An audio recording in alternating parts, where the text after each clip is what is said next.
Healthy കുട്ടനായിട്ടുള്ള ബ്രൊക്കോളിയെ കിട്ടിയിട്ടുണ്ട്. അപ്പോൾ broccoli എങ്ങനെ കഴിക്കാമെന്ന് ചിന്തിച്ചപ്പോഴാണ് പിള്ളേരെ ഞാൻ നിങ്ങളുടെ സ്വന്തം ഡോക്ടർ അമ്മു ഞാൻ ഇന്ന് ഉണ്ടാക്കാൻ പോകുന്നത് ബ്രൊക്കോളി റൈസാണ്. അപ്പോൾ കുറച്ച് നാളായിട്ട് ഹെൽത്തി ഫുഡ് കഴിക്കണം എന്ന് ആഗ്രഹിച്ച് ഞാൻ ഫ്രൈഡ് റൈസിൽ ബ്രൊക്കോളിയും കൂടി ഒന്ന് ആഡ് ചെയ്ത് നോക്കാമെന്ന് പറഞ്ഞ് ബ്രൊക്കോളി റൈസ് ഉണ്ടാക്കാൻ പോവാണ് കേട്ടോ. അപ്പോൾ നോർമൽ നമ്മുടെ ഫ്രൈഡ് റൈസ് ഉണ്ടാക്കുന്ന പോലെ തന്നെയാണ് ഞാൻ തുടങ്ങിയത്, പക്ഷേ ടേസ്റ്റ് അപാരമായിരുന്നു കേട്ടോ. നിങ്ങൾ എന്തായാലും ഉണ്ടാക്കി നോക്കണം.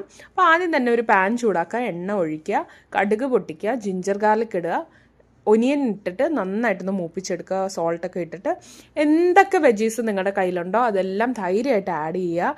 ഞാനിവിടെ ക്യാബേജ്, ക്യാരറ്റ്, ബീൻസ് അതുപോലെ ബ്രൊക്കോളിയാണ് ആഡ് ചെയ്തേക്കുന്നത്. എല്ലാം ഒന്ന് ഉപ്പിട്ട് നന്നായിട്ടൊന്ന് വേവിച്ചെടുക്കുക. ലൈറ്റായിട്ട് മഞ്ഞൾപ്പൊടി, ഞാൻ ബ്രൊക്കോളി കഴുകാൻ വേണ്ടിയിട്ട് മഞ്ഞൾപ്പൊടിയിലൊക്കെ ഇട്ടാണ് കഴുകി എടുത്തത്. അതാകുമ്പം എന്തെങ്കിലുമൊക്കെ ഉണ്ടെങ്കിൽ പൊക്കോളും, വിഷങ്ങൾ എന്തെങ്കിലും ഉണ്ടെങ്കിലൊക്കെ തന്നെ പൊക്കോളും. അപ്പം നിങ്ങളും ഇതേപോലെ അടച്ച് വെച്ചൊന്ന് വേവിച്ചെടുക്കുക ഒരു 5 മിനിറ്റ്സ്. അത് കഴിഞ്ഞിട്ട് ബസ്മതി റൈസോ നോർമൽ റൈസോ ചേർത്ത് നന്നായിട്ട് മിക്സ് ചെയ്യുക. എന്നിട്ട് ഞാൻ കൂട്ടത്തിൽ റൈത്ത ഉണ്ടാക്കിയിട്ടുണ്ടായിരുന്നു. എൻ്റെ ദൈവമേ, ഒരു രക്ഷയില്ല കേട്ടോ. ഫ്രൈഡ് റൈസിൽ ഏറ്റവും ബെസ്റ്റ് ഫ്രൈഡ് റൈസ്. നിങ്ങൾക്ക് വേണമെങ്കിൽ നോൺ വെജിറ്റേറിയൻസിന് കുറച്ച് എഗ് സ്ക്രാമ്പിൾസ് കൂടെ ഇടാം. ഞാനിത് പ്യുവർ വെജായിട്ടാണ് കഴിച്ചത്. എന്തായാലും ട്രൈ ചെയ്തിട്ട് കമൻറ്റിലൂടെ അറിയിക്കണം. മറ്റൊരു വീഡിയോയിലേക്കും കാണുന്നവരേക്കും ടാറ്റാ ബൈ ബൈ.